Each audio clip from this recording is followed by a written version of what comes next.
unpushable angles, untamed rate of fire, unstoppable submachine gun. Hi. 6 snipes again. These videos are becoming a habit of mine. I'm writing this several hours after posting the last one and it's taken off faster than the first. Thanks for that, by the way. I can't wait to round off my top 5 guns with videos for each, and without further ado, let's get right into breaking down number 3, the MP7, on this episode of Gun Guide.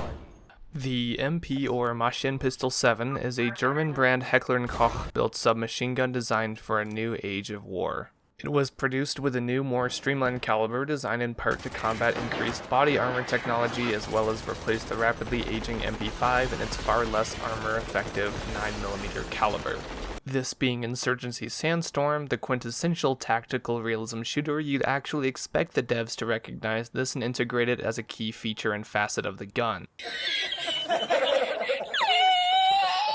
Somehow they don't. Not only is the caliber damage less compared to the MP5, but with the penetration so comically bad, I found myself wishing I was still using rifle caliber SBRs. And if you were wondering, by the way, the MP5's got more of that punch through too. Twice as much actually for some reason. Rate of fire is just about the only thing a base MP7's got over the MP5 actually. Recoil comparison between the two proved them both to be consistently inconsistent and a little too jittery for my taste. Even the capacity is dwarfed by the 30-round magazine of its predecessor, a whole 10 rounds more than what you get. The extended mag, which doubles your bullets to a nice round 40, costs a whole 4 equipment credits, more than any other attachment or extension in the game.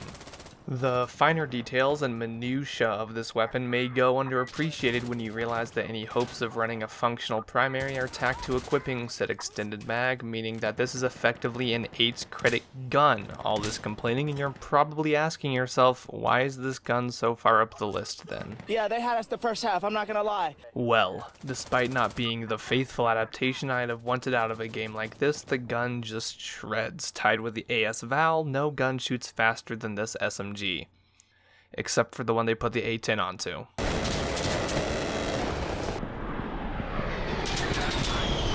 Bruh. The rate of fire combined with the range and precision of semi-firing mode makes this probably the most range-capable pistol caliber gun on the market. I know I haven't reviewed the semi-auto selection of any of the guns in the series yet, however it's totally worth saying that in this case the performance you get from it is drastically different from that of the auto counterpart.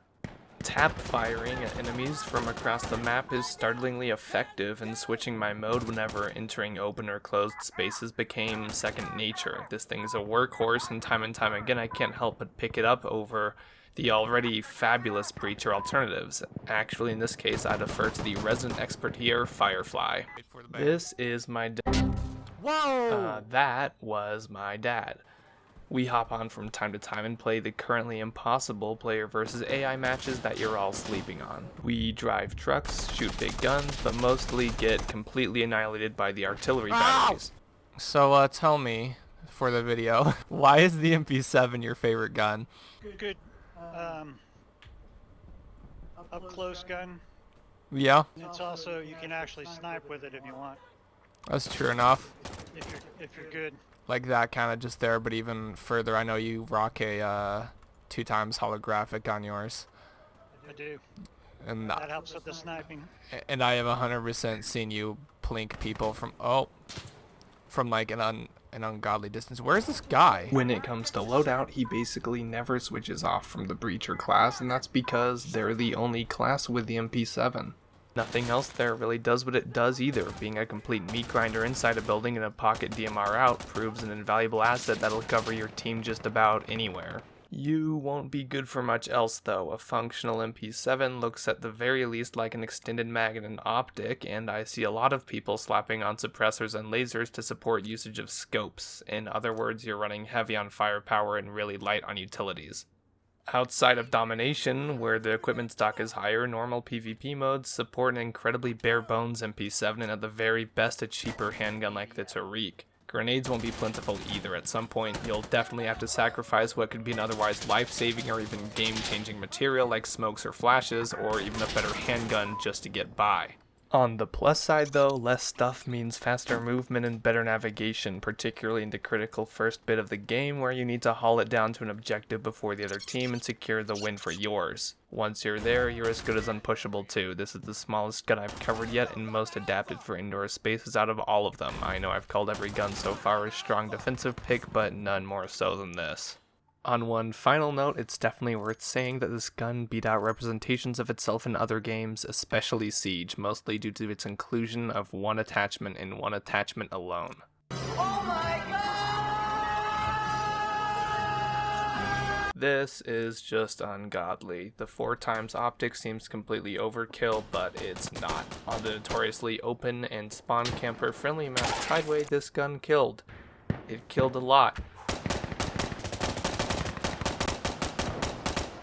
The optic was functional at every range I put shots down, and the hip fire and hard scoping in tight corridors made for a still functional close quarters supplement. Just don't forget a laser.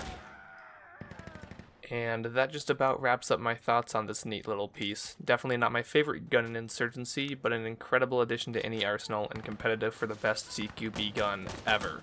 Thanks to my dad for pointing this gun out to me in the first place. I really wouldn't have given it much of a good review if he hadn't been so insistent.